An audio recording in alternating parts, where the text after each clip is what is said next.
ek nie sal buig, elke mond getuig, dat U die Here is. Baie welkom by ons Vita Day Bybelstudies. En dit is vir my so interessant, as jy nou onlangs gekyk het na ons Zambia uitreik 2025, toe het ek en Pippa by die Zambiese grens gekom. En toe het ons gesê, maar ons het ons motorversekering, die spesiale Zambiese motorversekering wat ons klaar gekoop het in Suid-Afrika, in die verkeerde Bybel gelos. Ek het 2 Bybels. Die een vat ek saam in die voertuig en die ander een bly by die huis, en ek het die Zambiese motorversekering in die verkeerde Bybel gesit. En toe ons daar by die grens kom, het ons nie dit nie. Ek weet nie of jy die video gesien het nie. Nou ja, hier sit hy. Pragtig in sy sakkie.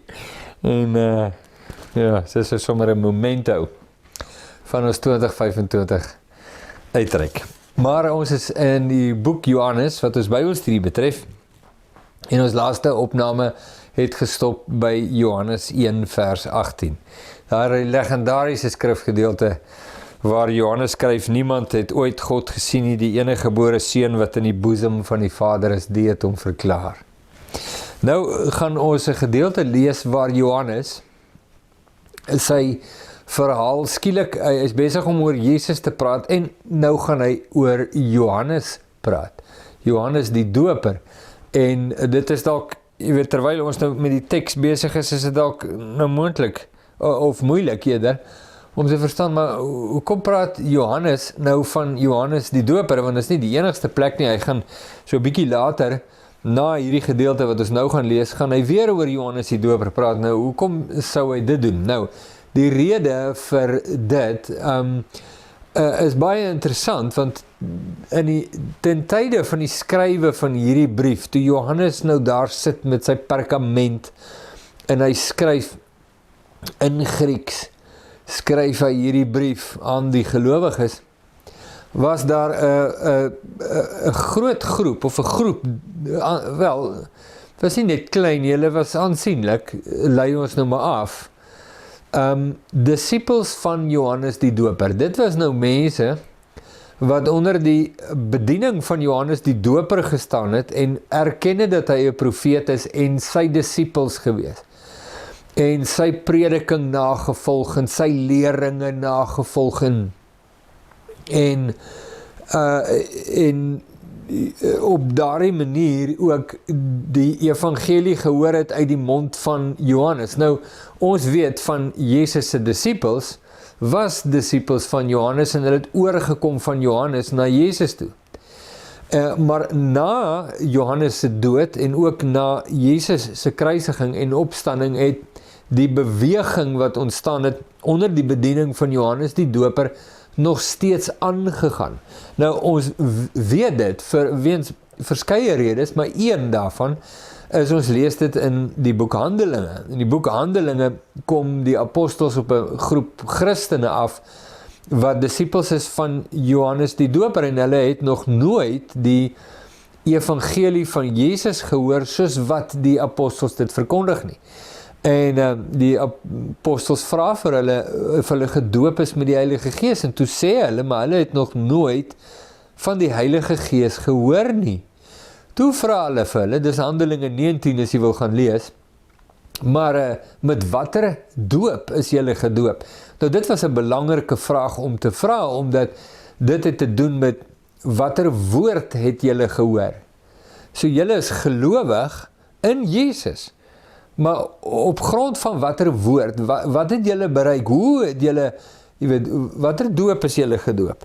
Toe sê hulle, nee, met die doop van Johannes. Nog nooit van die Heilige Gees gehoor nie. Die Heilige Gees is nog nie uitgestort nie, en ten tye van die bediening van Johannes die doper nie. En die apostel sê, nee, maar daar's 'n ander boodskap. die voller, Johannes het getuig van Jesus, en uit alles wat hy van Jesus gesê het was waar, maar Jesus het gekom, die Messias is hier, en hier is die evangelie soos gepreek deur Jesus, en dis wat ons verkondig.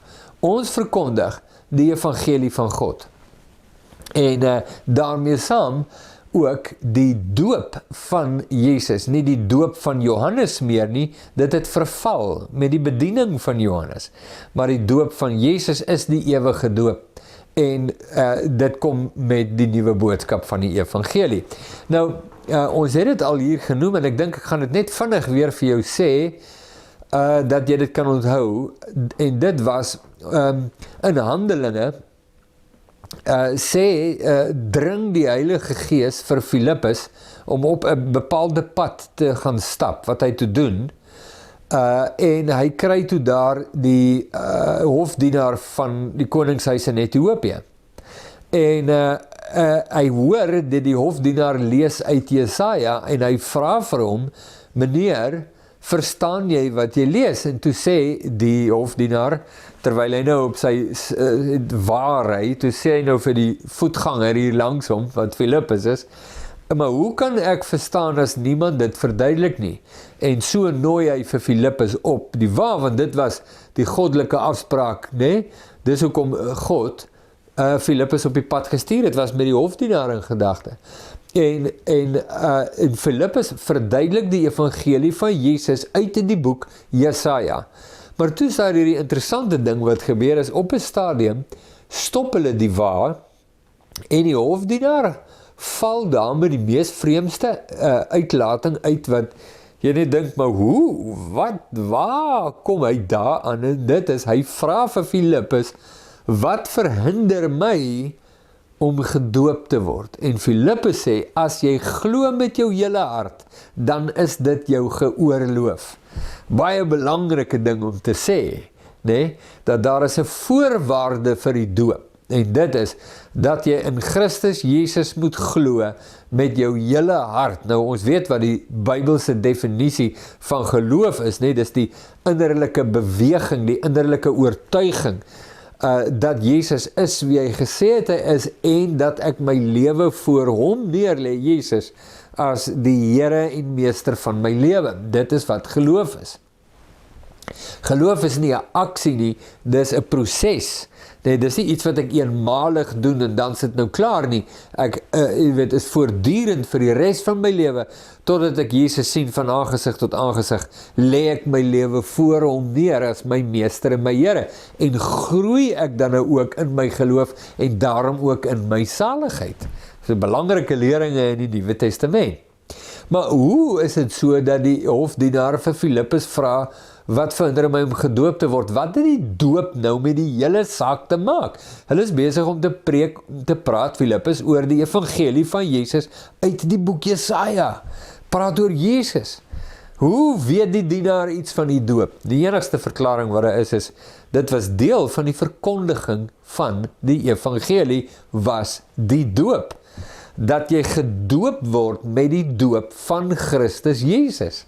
Dit is so half deel, nou ja, ons leef nou in 'n heeltemal 'n ander tydvak, wat daar verskillende teologiese klemme en opinies en filosofieë is, en nou is die doop, is veral in Suid-Afrika, jy weet, so 'n sensitiewe ding, so jy preek die evangelie sonder enige melding van die doop, want jy wil nou nie die mense, want daar is nou die groot dopers, en dan is daar die klein dopers, en dan is daar die diese dopers, maar vir die eerste disippels was doop die absolute deel van die verkondiging van die evangelie. As jy glo met jou hele hart, kan jy gedoop word.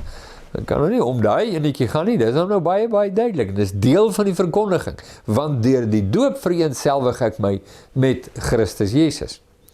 Nou, terwyl Johannes hierdie evangelie skrywe, dis ook die jongste evangelie van die 4, met ander woorde, hy is later geskryf as die ander 3, was daar hierdie groepering van mense wat nog steeds Johannes as profeet aanhang en disippels van Johannes is.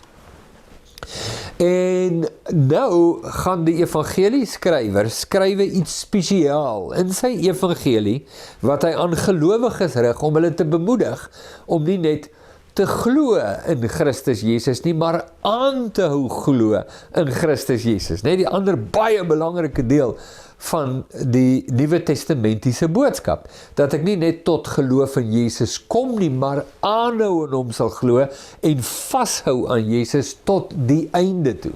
So, ja, ons het al heel wat hieroor gepraat en ons sal ook heel wat meer in die toekoms hieroor praat.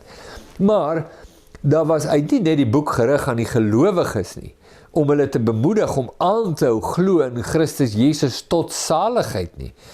Maar hy rig ook hierdie brief spesiaal aan die gelowiges wat nog onder die bediening van Johannes die Doper staan en hom aanhang, om te sê dat Jesus is belangriker en groter as Johannes. Jesus is nie gelykstaande met Johannes en 'n profeet bloot wat by Johannes oorgeneem het nie. Die mantel oorgeneem het of die stokkie is oorhandig van Johannes na Jesus toe nie, glad allermins nie so nie. En dan sou hulle heel dikwels aanhaal ook Johannes se eie getuienis oor Jesus, dat hy gesê het, hy is groter as ek, hy moet meer word en ek minder. So, hier gaan nou 'n gedeelte volg in die verduideliking van wie Jesus is, sy preeminensie, nee, sy belangrikheid voor alles was. Hy was nog altyd daar, hy is God, hy is Jehovah. Dan bring dit dan 'n spesiale woord aan die volgelinge van Johannes om te sê, Johannes was 'n diensknegt van Jesus, hy was die vriend van die bruidegom, maar nie die bruidegom nie.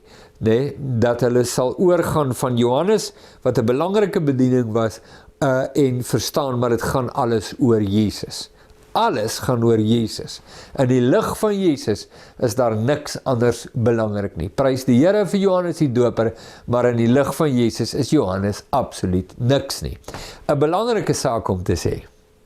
Miskien kyk jy hierdie videokanaal nou al vir 'n geruime tyd en jy hoor die woord wat ons hier verkondig en dit het dalk soos baie van die eposse wat ons kry, het dit jou lewe geraak en jy het op 'n nuwe en 'n vars en 'n dieper manier by Jesus uitgekom en jy het waardering vir dit wat ons doen hier op Vitadei. Groot waardering daarvoor en dis kosbaar en wonderlik. Maar in die lig van Jesus is ek of Pippa of Vitadei of enige ander persoon, bedienaar, bediening, niks nie. In die lig van Jesus is daar plek vir net een. Jesus. So ons het soveel waardering vir die mense in ons lewens wat ons by Jesus uitgebring het, maar in die lig van Jesus is hulle niks. Ons is studente van niemand anderste nie en van niks anderste nie as Christus Jesus. So belangrik. Kom ons hoor, wat sê Johannes, dan nou Johannes die evangelieskrywer van Johannes die Doper in sy verduideliking van wie Jesus is. So hy sê, dit is die getuienis van Johannes. So dis wat Johannes getuig het, sê die evangelieskrywer. So nou 2 Johannes is nou mooi onderskei. Toe die Jode uit Jerusalem priesters en leviete gestuur het om hom te vra, wie is u? En hy het erken, en nie ontken nie, maar het erken. Hoor, is interessant hoe hy skryf, hy het erken, nie ontken nie, hy het erken. Sê dit so 3 keer. Wat nou kom ons agter, maar ons het dieselfde skryfstyl ook gekry, bietjie vroeër, veral in vers 18. Niemand het nog ooit God gesien nie. Daar's daar die manier van skryf om seker te maak dat daar is nie 'n uitsondering hierop nie. En hier nou dieselfde tipe skryfstyl om te sê. Johannes self het erken dat hy is nie die Christus nie. Hoor julle dit? Johannes is nie die Christus nie. Jesus is die Christus. So, en hy het erken en nie ontken nie, ek is nie die Christus nie. Toe vra hulle hom, wat dan, is u Elia? En hy sê, ek is nie. Is u die profeet? En hy antwoord, nee. Toe sê hulle vir hom, wie is u? Dat ons antwoord kan gee aan die wat ons gestuur het. Wat sê u van u self? So hy herinner die disippels van Johannes dat daar 'n baie belangrike gesprek tussen Johannes die doper en die leiers in Jerusalem.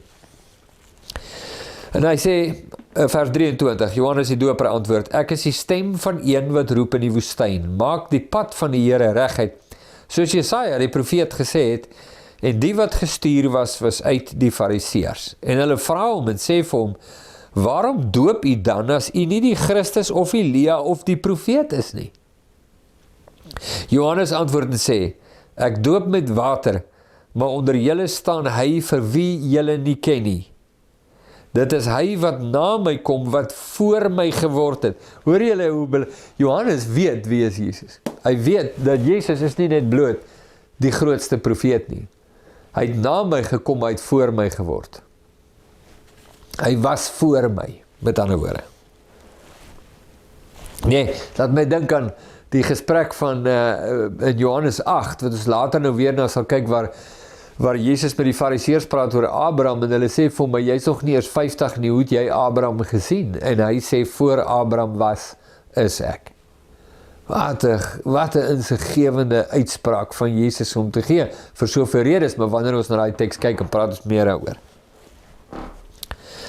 En waar was ek? Kom ons lees vers 26. Johannes antwoord en sê, ek doop met water, maar onder julle staan hy vir wie julle nie ken nie. Dis hy wat na my kom, wat voor my geword het, wie se skoenriem ek nie waardig is om los te maak nie. Dit het gebeur in Betabara, oorkant die Jordaan, waar Johannes besig was om te doop. Die volgende dag sien Johannes Jesus na hom toe kom, en hy sê, daar is die lam van God, wat die sonde van die wêreld wegneem. So Johannes die evangelieskrywer, herinner die volgelinge van Johannes die doper, dat Johannes was net 'n boodskapper. Jesus is die Christus, die Messias van God. So hy versterk hulle ook in hulle geloof dat hulle sal verstaan, daar is nie gedeelde loyaliteit tussen Johannes die doper en Jesus nie. Jy weet, dit is so half soos ons kerk en hulle kerk. Jy weet, ons kerk, jy weet, so en ons volg God, en daai ander kerk, jy weet, hulle volg nou ook God, maar hulle het so 'n bietjie van 'n ander boodskap. Jy weet, ons kerk, hulle kerk. Ons damse ganse en hulle damse ganse. Sê nee. Daar's net een dam. En dis die dam van Christus Jesus. Dis al wat daar is. Daar's niks anders nie. Niks anders tel nie. En die, vers 30, dit is hy van wie ek gesê het, na my kom 'n man wat voor my geword het, want hy was eerder as ek, en ek het hom nie geken nie, maar dat hy in Israel geopenbaar sou word, daarom het ek gekom en met water gedoop. So, die evangelieskrywer sê, Johannes se hele bediening was gebou op die identificering van Jesus. En die oomblik toe Jesus identifiseer is, dus Johannes se bediening voltrek. Het hy gedoen wat God hom gestuur het om te doen. Dit was wat hy gedoen het. Hy het die mense voorberei op die koms van die Messias en hom geïdentifiseer. En dis die einde. Sy bediening is klaar. Hier is vir my 'n groot gedagte. Dit is vir my so 'n groot gedagte. Jy weet hulle, jy het 'n bepaalde werk wat jy moet doen en jy doen dit. En as jy dit gedoen het, is dit klaar. En God vat Johannes weg. Johannes word onthoof van die selle, en ons het so 'n ander sentiment, jy weet, ek voel nou maar, okay, ek is nou besig met my bediening, maar ek word ook nou ouer, en so aan, en dan kom daar 'n dag wat ek nie meer daar is nie, so ek moet nou al beplan en werk en mense oprig, dat hierdie bediening kan voortleef en aanleef, jy weet, nadat ek weg is. Ek dink nie, dis Jesus nie. Ek dink nie so nie. Johannes die doper se bediening was nie veronderstel om aan te hou nie. Sy bediening was veronderstel om oor te loop. En almal moes oorloop van Johannes na Jesus toe. Het gaan oor Jesus, nie oor Johannes die doper nie. En dit is so 'n mooi manier om dit te sien ook. Ek doen wat God, wat my geroep het, my gee om te doen, en ek doen dit, en wanneer ek dit voltooi het, dan gaan ek weg. Paulus dieselfde. Paulus het 'n bediening, en God het 'n bepaalde roeping op Paulus se lewe, en toe hy dit voltooi, toe vat God hom weg. Sê, nee, maar jy moes nog aangehou het, en jy weet, en so, en sê, ja, nee, dis die ding, want dan raak die bediening rondom my gefokus, en dis my legacy waarmee ek besig is. Waar kom ons aan dit? Paulus' legacy het net nie voortgegaan, het gestop, daar is hy onthoofd, klaar, einde van die storie. Die bediening gaan aan, want die bediening gaan om Jesus. Mense word nie gekoppel aan Johannes die Doper of aan Paulus nie, maar aan Christus. En Paulus en Johannes is slegs boodskappers.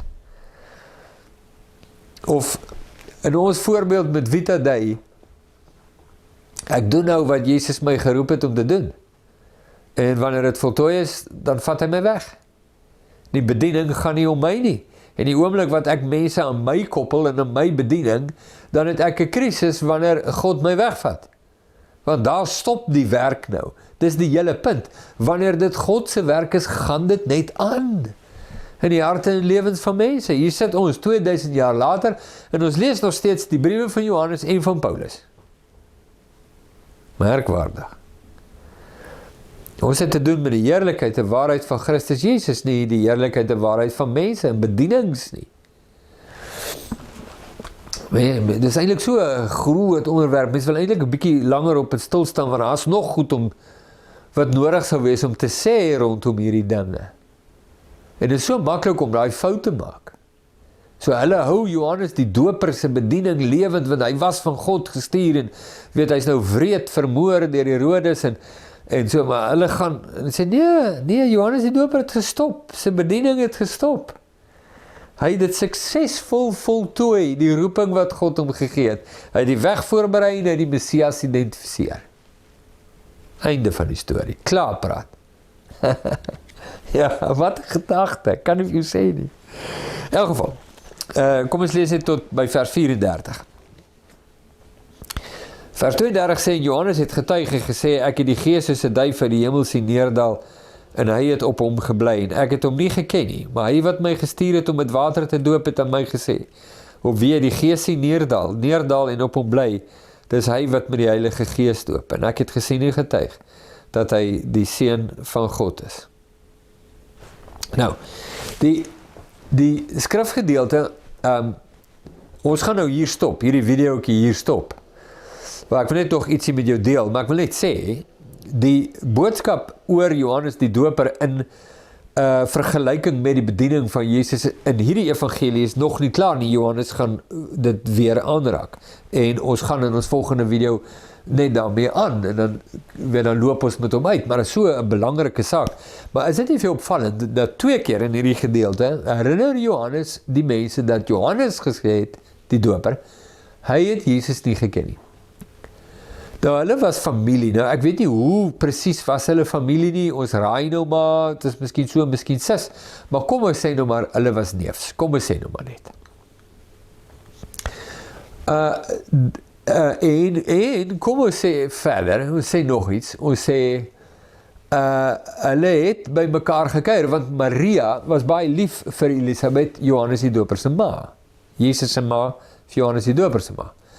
So, toe Maria swanger is, het sy vir Elisabeth gaan kuier. Nee, daar die befaamde gedeelte, waarvan ons in Lukas byvoorbeeld lees. Maar, so ons aanvaar nou, dat dit was nie die laaste kuier daai nie. So die kinders is toe nou gebore, Johannes is gebore, Johannes is, ek dink 6 maande ouer as Jesus.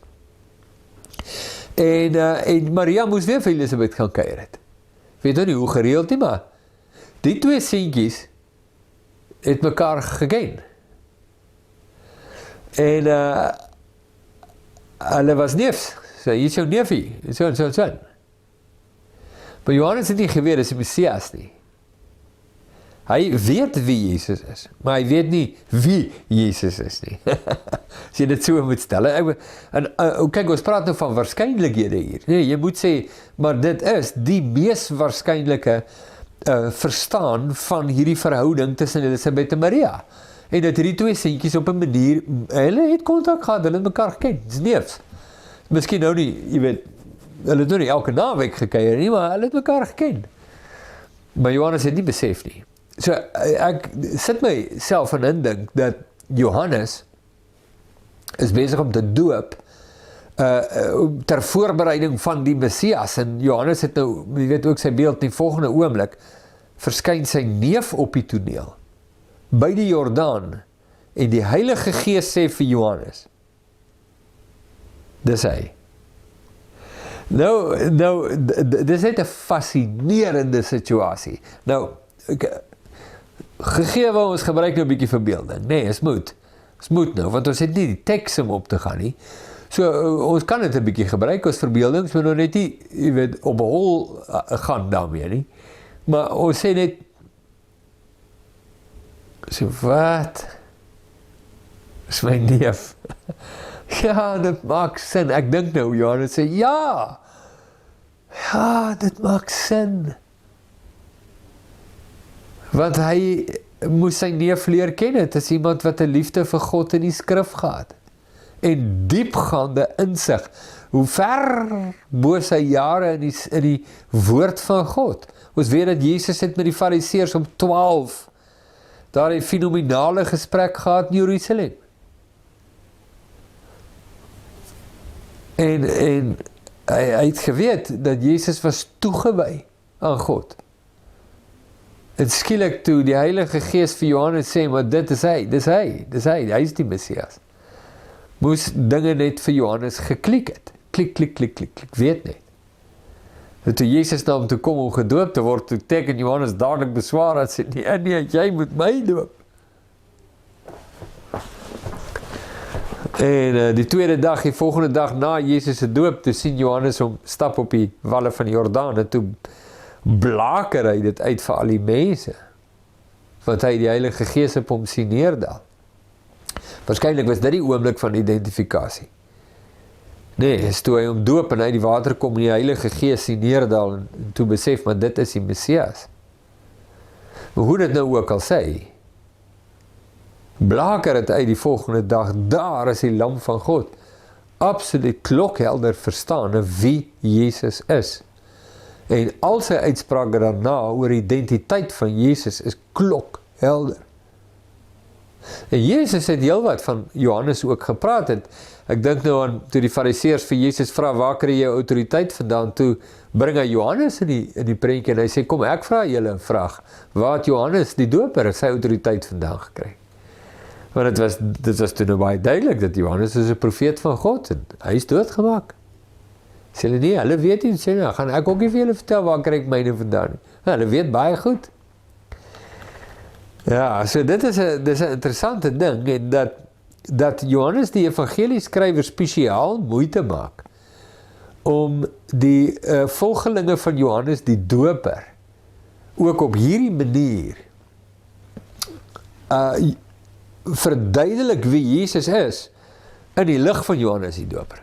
So hulle loop Johannes die doper na, en hulle het 'n respek vir hom en agting vir hom, en Johannes sê, maar Jesus is ver groter as Johannes die doper. Ver groter is hy. Jesus is die een waarvan Johannes die hele tyd gepraat het. Want mens kan dit maklik mis. Jy raak so betrokke in jou organisasie, en jy raak so betrokke in jou bediening, dat jy mis die Messias reg onder jou neus.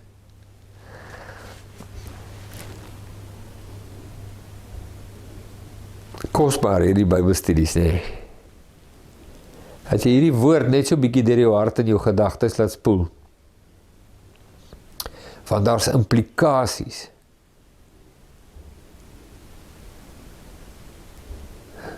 Daar's gevolge. Ek weet, laat ek net dit sê, laaste nog. Johannes skryf hierdie brief 2000 jaar gelede oor die identiteit van Jesus, en wanneer jy begin raak sien wat Johannes sê, dan is dit nie meer 'n geskiedkundige boek nie, 'n interessante leesstofboek nie. As jy verstaan wie Jesus is, nie was nie, maar is, raak elke woord van hierdie 2000 jaar oue brief aktueel,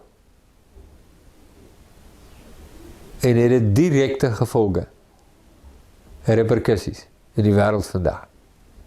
Jou lewe en my lewe. Elke knie sal buig.